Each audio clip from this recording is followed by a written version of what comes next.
Hello and welcome to the Optimize Show. I am David Mamano, your host. Another great episode every Wednesday morning. Today I have such a great guest. She's a longtime friend and she's a mover and shaker, and she is busting through boundaries and making things happen in the construction industry. Schleher, welcome to the show.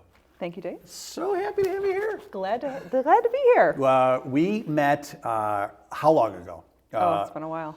We met on the board of Make-A-Wish, and that was when Mary Jones was running it. Yeah. And at least 10 years ago. I've been on the board for like 15 years. I think it was 15 plus. Yeah. We've been at a few different locations, been in a few gala committees together. Yes, exactly. Pulled off quite a few successful galas, I did. say. Yeah. So, and look at us, we're still involved. We watched each other grow up at Make-A-Wish. Oh, we sure did. Yeah.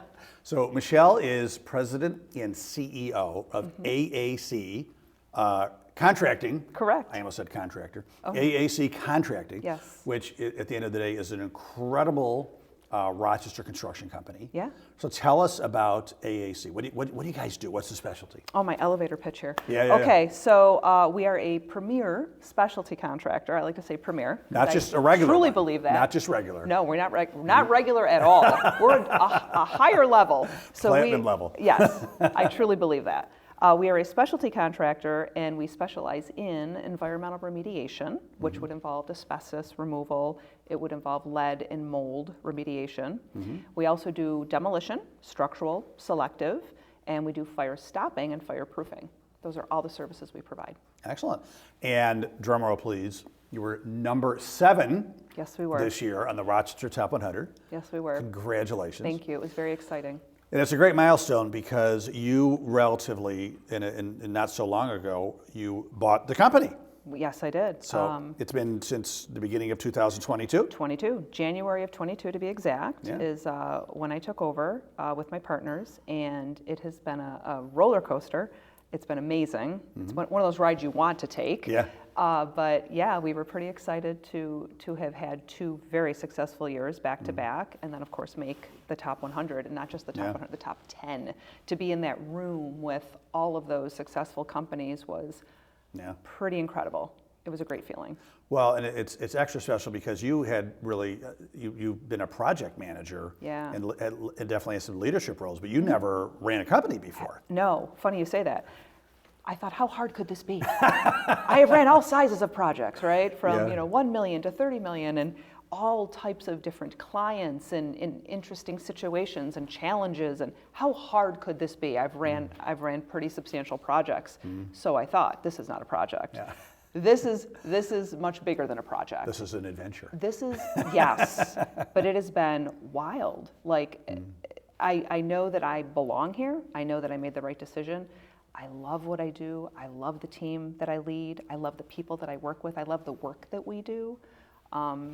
There's been not one day of regret. I'm just so thankful and grateful to have been given this opportunity. I love what I'm doing. Well, it shows. It's way better than running a project, I will tell you, way better. Well, so some lessons for our audience here. Optimizing leadership. What were some of the things that you did to say, okay, I'm going to be leading a company, CEO of a company. I've never done that before. How did you get ready? How did you prepare? What are some of the things that you did to learn how to do that? Or was it all trial by fire? I'll be honest with you, a lot of it was that. They're right, yeah. Right, okay. There's no book. I mean, there's lots of books, I should say. There's lots of books, lots of podcasts, but there's no how-to. Yeah. So I really did it from the gut. This is what I felt should be done. This is how I felt it should be done. This is how I should approach this situation. This is how I should handle this. How would I want to be treated if I was, in a reverse role? Yeah. And it has been a learning experience, to say the least. I have learned so much about people, about leadership, about teamwork, about how to overcome challenges, about how to react to situations. Yeah. Just in general, I've become a better person because I've learned to stop and listen, and again, just truly absorb and think before I talk, and react in a way that won't flip everyone out, even when the situation at hand might be something to flip about. Right. So remaining calm. Yes, remaining calm. Yeah. There's been a lot of curveballs, to say the least, in the last 2 years, as with any company, right? I mean, it's highs, there's lows. There's extreme highs and extreme lows. And I feel so fortunate, though, because my leadership team, they're so seasoned and experienced, and they're just good people, that we are just a great team together. We collaborate, we communicate. Without them, I would not be able to do my job. And without them, our company would not be where it is at today. Yeah. I mean, I truly believe that they're the reason. No, they are. They are, as well as the rest of our team, the reason that we are as successful as we are right now. Well, as a great leader, you've surrounded yourself with people that are smarter than you in their areas, right? And you allow them to bloom and blossom and do their thing, right? So, 100% agree with that, yes. Yeah. Well, so I know a little bit, I know enough to be dangerous about your company because you brought me in to be a speaker a few months ago at a retreat. And I got to talking to some of the team about what makes Michelle a great leader. And a lot of the feedback was that you're not, you definitely know what you're doing, but you don't give off that air of being arrogant about it. And I like that. I heard other people saying, like, coming in, you kind of went on like an information tour just to get to know people. That's exactly what I did. Yeah. I asked a lot of questions. Yeah. What is it that you do? What do you like about it? Yeah. And I just wanted to understand their role, their passion, who they were as a person. I did a lot of asking questions the first few months. Yeah, that's true. Well, because some people will come in, some new owners will come in with the guns ablazing, like, I know what I'm doing, there's a new sheriff in town. And instead you were interviewing people almost to see what's working, what's not working, let me get to know you, and really being humble about the process of becoming their CEO, of their leader. Oh, of right? course. Yeah. Of course. No, that's exactly how I tackled it. And I wanted their feedback because that would help me determine what path we were going to go in, right? Because there's a lot of ways you could drive that bus. And I wanted to make sure that whatever route I took, I had the buy-in and the following of my team. Yeah. We are nothing. We would be nothing without all of them. Yeah. So it was important to me to get their feedback. Well, and I think whenever a company's sold, a lot of the employees they have a discerning, skeptical eye about the new leader, the new owner, right? What is this person going to do to change things up? And I'm sure that there's some of that going on. I mean, how could there not have been, right? Yeah. But you went in there and kind of diffused a lot of that, I bet. Just by, I tried. By being, I tried. Kind of becoming a servant leader from the start. That's 100% how I would want to lead, yes. And I tried to explain that to them right out of the gate. I will say that where we are today as a company is so different than where we were in January of 22. Yeah. It's been amazing to see the transformation. So many things. There's been just a lot of there's been a lot of change. Okay, I mean, we've got different leaders in place, right? But they've been positive changes. We've done a lot of process improvements. We've tweaked. I mean, I could go on. We've tweaked maybe like our HR, our benefits. We've tweaked that what we offer. We've improved our field logistics. We've distributed iPads to the field. I mean, we're progressing with the times. We've implemented a project management software. We've trained everyone on this. Yeah. And what I love to talk about at AAC is that even though we have specific certifications and licenses and things that are required of us in our employees, we go above and beyond. We've implemented an internal training program. And so above and beyond the DOL required certificates to do the work that we do, we have an internal training program. We've beefed up our safety and compliance department. We've shifted some people around where we feel like they're sitting in the right seats now. Yeah. Overall, the culture is really positive. The vibe is good. We have a ton of fun at work. I think you've seen our videos. I have seen you dancing in your videos. Love to dance. Yeah. I don't know if everyone else loves that I love to dance, but everybody I've talked to loves it. we have way too much fun. And then we just rolled out a podcast this week. Oh, you did? Beautiful. We do actually do work at AAC, in addition to all of this other craziness that we do. There's a little demolition, et cetera, going on, right? We do a little bit of work. We work hard so we can play hard. Yeah. And it's working. You're in the top 7. It's working. Top 7 of the top 100. So So it's a good example that you can have fun in the workplace 100%. while growing. You need to have fun. Yeah. You need to be real. You need to keep it real. You cannot be too serious. You cannot take yourself too seriously. Yeah. You need to be able to just joke around. Well, what we're talking about, I'll just tell everybody that, so you guys have done for years a fun Christmas video, fun holiday video. Yeah. Right? We do 2 a year. We try to do 2 videos a year. And yeah. you know, sending it out to your clients, your prospects, just anybody, right? Anybody that's involved. Anyone who wants to watch. Yeah. And so one of the videos is it's coming around the corner to your office, and you know they're expecting you to probably just be working, but instead you have the radio on, and you are just boogieing down. Yeah. Yeah. So my videographer, which is also my business development guy. Right. Yeah. I think he thinks I'm Yeah. on drugs. Yeah. I'm like, what do you think about this with the video? He's like, you're willing to do that? I'm like, yeah, let's do it. Let's do it. Why not? It's hilarious. You know?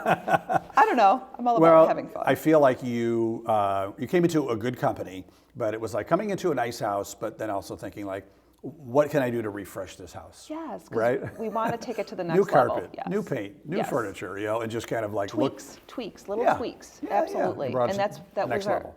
Bring it to the next level. Yeah. You can't scale without, you know, changing and improving your processes and becoming more efficient and more effective. And you want to be best in class. Yeah. And you can't just be best in class doing things the way you did them 20 years ago. Yeah. You know, especially with all the technology that's available now. Yeah. And the processes. And so we've embraced it. We really have.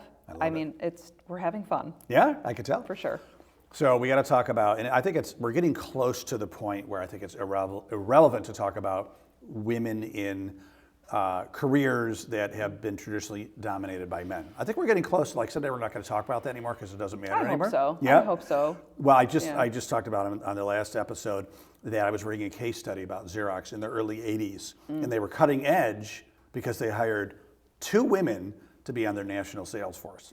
Mind blowing. Right, but back then it was like, I know. it was applauded. Yeah. Like, oh, great, good for them. Sure. You know, now it's ridiculous, right? Yeah, it is. So making We've come a long way. So maybe 10 years from now, people will be like, why is it ridiculous that we're talking about a woman being CEO of a construction company, which is normally dominated by men? Yeah. So we got to talk about it. I remember when I first met you. You were at La Chase and you were leading a project. Hard hat on, all that stuff, and men were coming up to you and saying, Where's the boss, right? And you were like, or where's the project leader? And you're like, that's me. And I just loved that. I can picture you saying, that's me, right? Yeah. It made them feel uncomfortable. They Well, felt good. silly. But They never did it again, right? No, those individuals never did.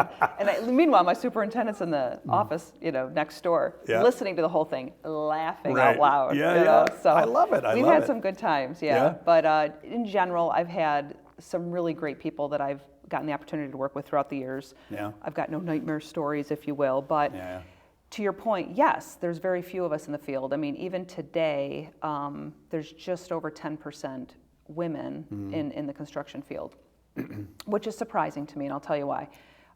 Women, as a whole, we're just really effective communicators. We're, generally organized individuals, and we have a way of communicating just effectively with people, and we have these interpersonal skills that, nothing against men, but sometimes we're just a little bit better at it. Yeah. And so I'm not entirely sure what is deterring women from getting into this field, if they're just genuinely not interested in the construction aspect, but if they only knew the satisfaction that comes from being in a field like this, because you can be a part of something big. You can be a part of creating a space, a building, an environment that people will enjoy for years to come. There are projects, buildings that I drive by to this day that I think, wow, I had something to do with that project. Incredible satisfaction. Yes, And it's tangible, that. like you pour your blood, sweat, and tears at something, and it's there for a long, long time. I mean, my daughter is going to school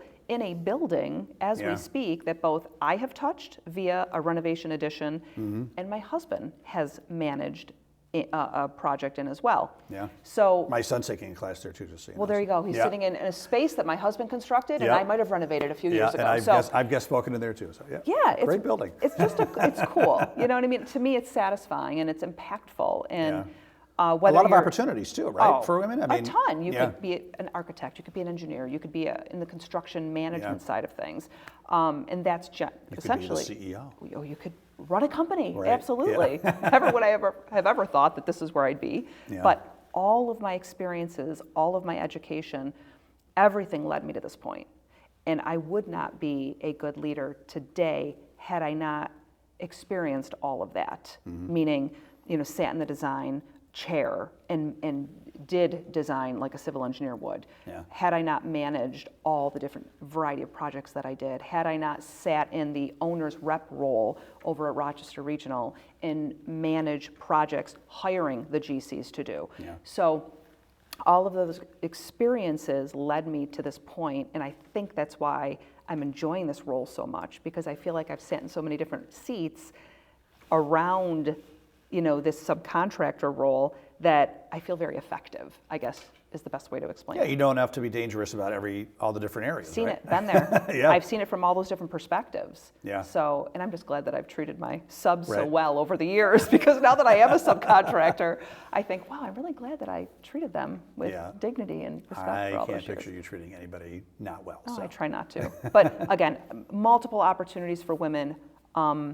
They just need to explore, because again, between the design and the construction, Yeah. endless, Yeah. endless opportunities. What would you, I know that you were an adjunct professor at RIT, and you actually went there I did. as well. What did you study when you were there? Civil engineering. Okay. Prior to getting to RIT, I was at Alfred State, and I had studied architectural engineering. So my initial idea was I was going to be an architect. So I got an associate's in architecture, and I realized, I'm not sure if this is for me. And there was a variety of reasons. And so in talking with my professors at Alfred, they led me to RIT to become an engineer. Again, a little mind-blowing. Never in my wildest dreams did I Right. ever think that I was cut out to be an engineer. Yeah. Kind of threw my parents for a loop. My dad was a police officer. My mom, was a stay-at-home mom, and they're like, "Sure, go get it. Yeah. Go get it, Michelle. Sure, Very so supportive. they said follow your dreams, Yeah. and so I tried it. I gave it a shot, and got through the engineering program at RIT. Ended up getting employed by LaChase for a good 18 plus or minus years, and while I was at LaChase, I had the idea of getting my master's degree in facilities management, because again, it all was related. Tied in, yeah. Yeah, so I did. I went back and got my master's, and again, all of that education combined with the experience has really prepared me for this role. Yeah.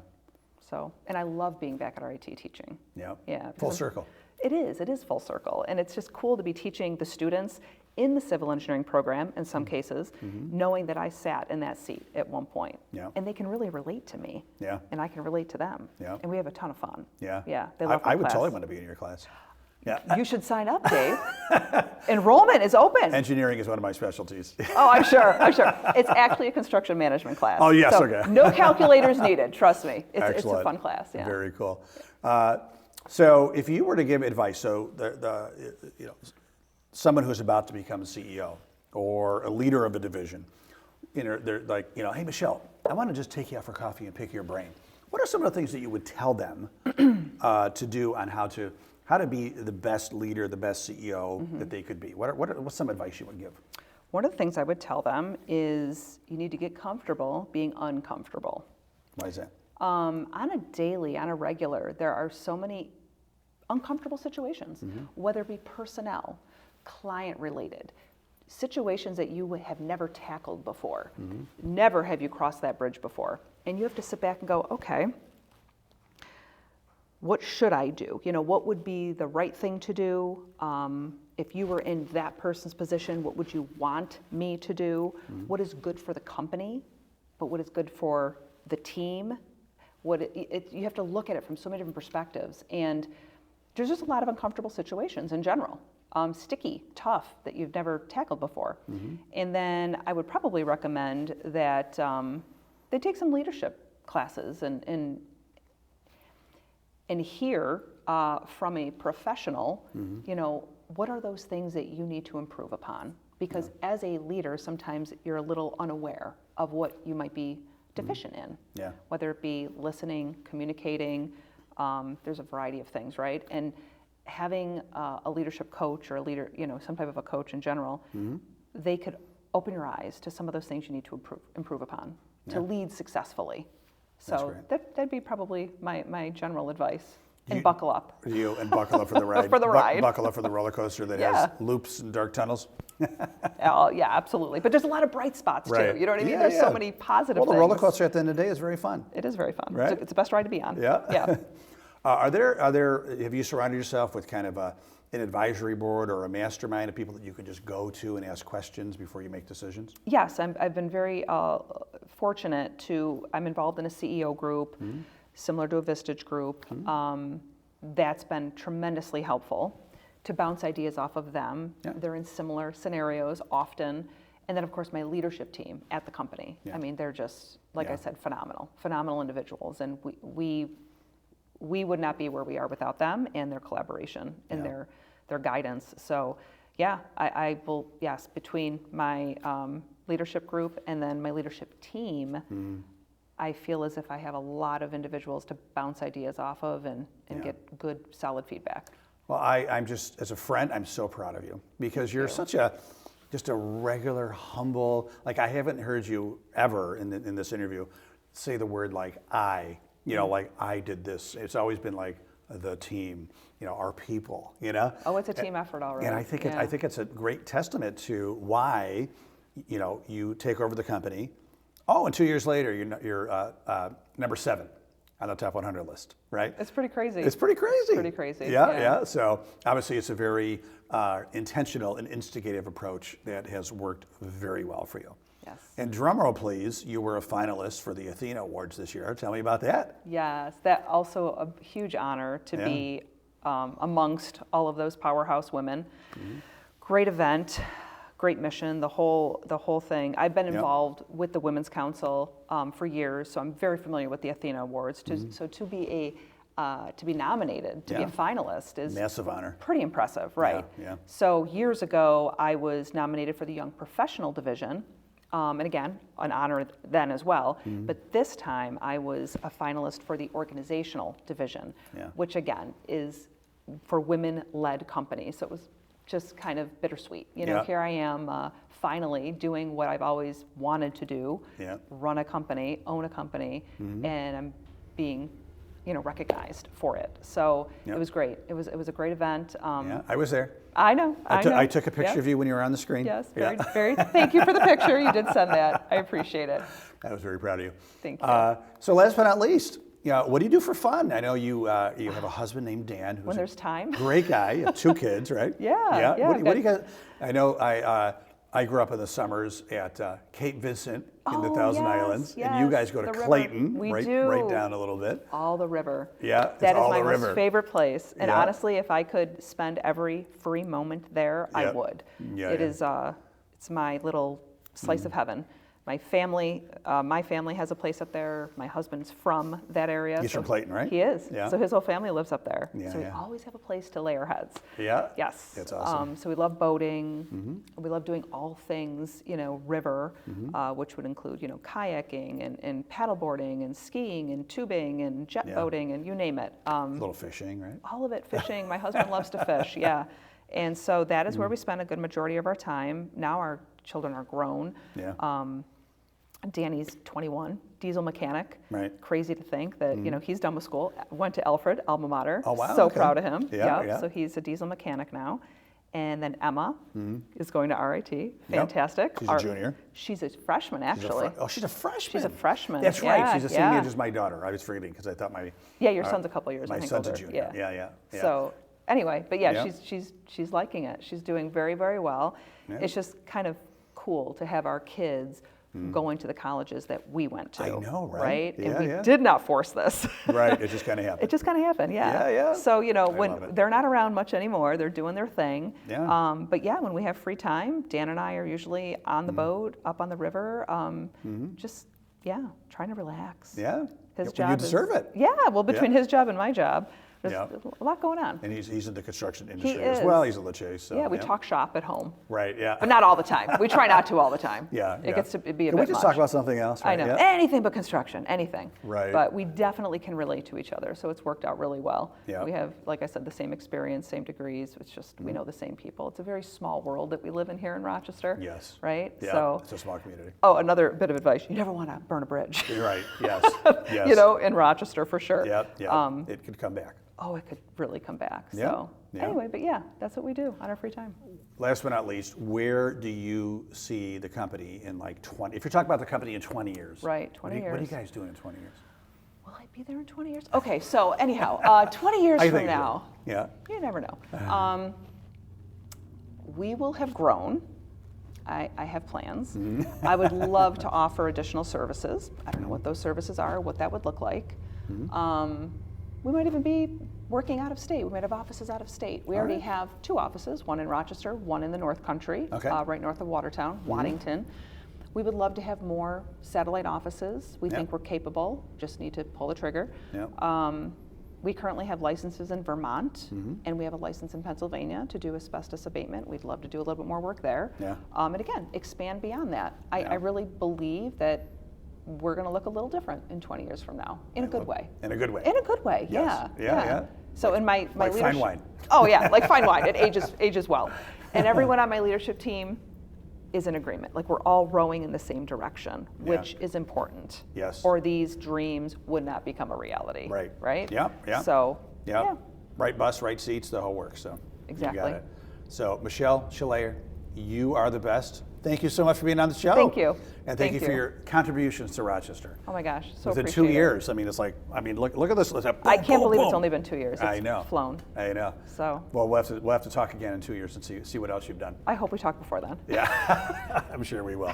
Hey, if someone is like, wow, Michelle is so freaking cool, I want to connect with her. Yeah. What's the best way to do that? LinkedIn, of course. Yeah. I would prefer. Yeah, I would suggest getting on LinkedIn. Yeah. I'm on LinkedIn. That would be probably the easiest, quickest way to get a hold of me. Okay. So yeah.